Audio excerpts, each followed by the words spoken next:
it going, guys? Having a very hard time uploading videos. The one that you saw with the engine running, that took 15 times in 3 days to upload. Okay, I've uploaded videos before it and after it without a problem.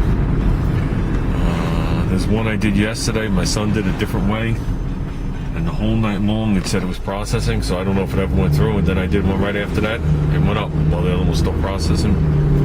Just want to say though that this should make you Dizzy 1969 happy. There you go, you Dizzy 1969. We're gonna do an overhead valve buildup.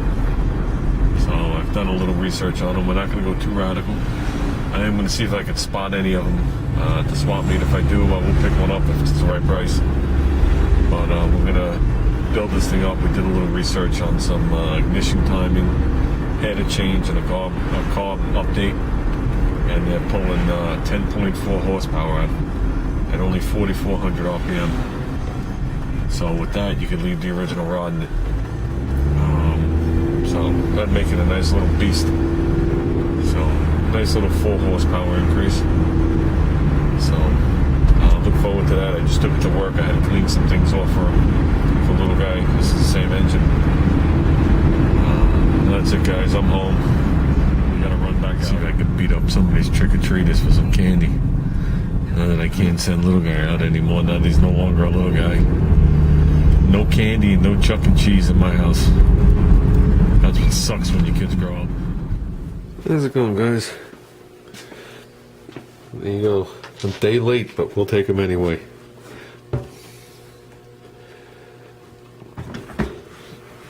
With one of our rental cars at work, 5,000 miles on it. We rented it out. Kid decided to do a nice big power slide with it. Put a little whoop in one of the tires. Somewhere over there, not bad. But someone picked up on it when the car came in for servicing. And somehow they told the department we needed 4 new tires. So, okay, so they pulled it off the rental line. Figured they're not going to pay for 4 new tires, and they put it on the used car lines, and our used car had to pay for 4 new tires today. And if you think I was letting 4 tires with 5,000 miles on it roll, yeah, you know. Like I said, these we're going to hold on to these for the trailer. We'll put those on the trailer in the spring. Even though the ones I put on there are good, and we'll just, they're like new. This little guy's engine, as you can see, it's partly disassembled.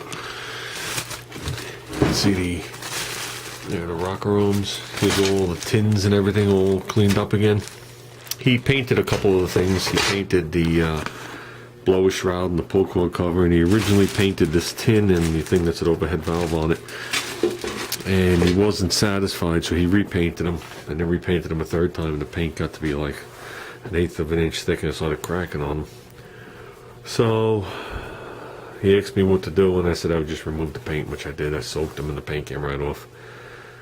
So he's, I think he's doing the tins and all that stuff, like a performance black, it's called. Like, I guess, the black Mopar used on the hoods. I haven't been out here. It's been a busy couple of days. Spent 2 late nights working on the wife's ride. It was due for some maintenance and time belts and good things. I figured let me do it before we take the trip.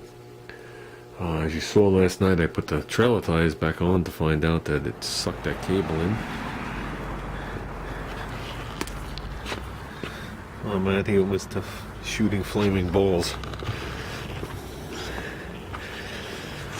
Shine the light over here. This isn't what you want to see right before you're going on a trip. Is it, guys? Here's the bottom line. I used to run a cable around the leaf spring through the rim. And the last time I used it, I forgot it was there. There's the cable. It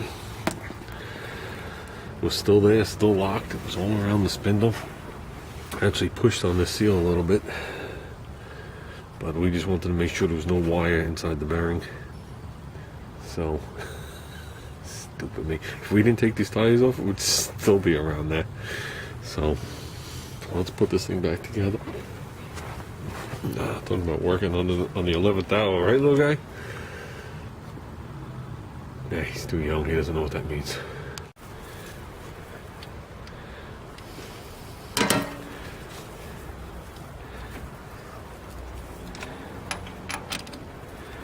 There you go. Why don't you put the light on there? I don't know if you guys didn't see this video yet, but there's the cable. I used to keep a cable around the rim, so if anybody stole it, I would hear it at least skid down the block. Well, the jackass that drove it away was me. Never actually heard this thing cut. Drove it all the way to Lake Compounds last year and back. Okay? Never knew it till we took the tires off and I saw it wrapped around the spindle. And it was rubbing, you could see the grease on it, it was rubbing the seal.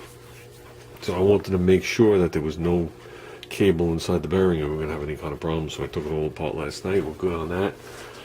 And we did get a box today, which we opened up on the road. Me and Junior had to run somewhere. And I think that's going to work out quite well. It's below the surface. I obviously don't have the studs in there. It's the right size. Because I know there's two different threads. I think one's 5/16, one's quarter. These are quarter. But I didn't care. I would have drilled them to the 5/16. I wouldn't have cared. But this is what's going to go on the live axle in the back and support my tire. I just can't actually get over there to see how it's going to look.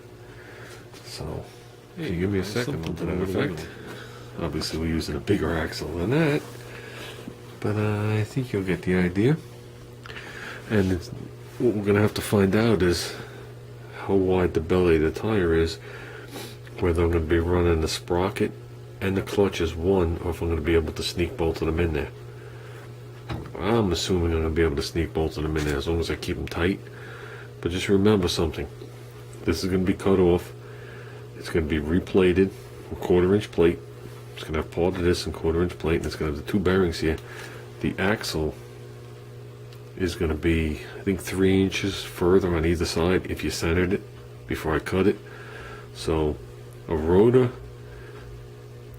or a disc, meaning the sprocket, can be mounted on the outside too. I've seen that in that picture, that old drag bike where the gear was outside.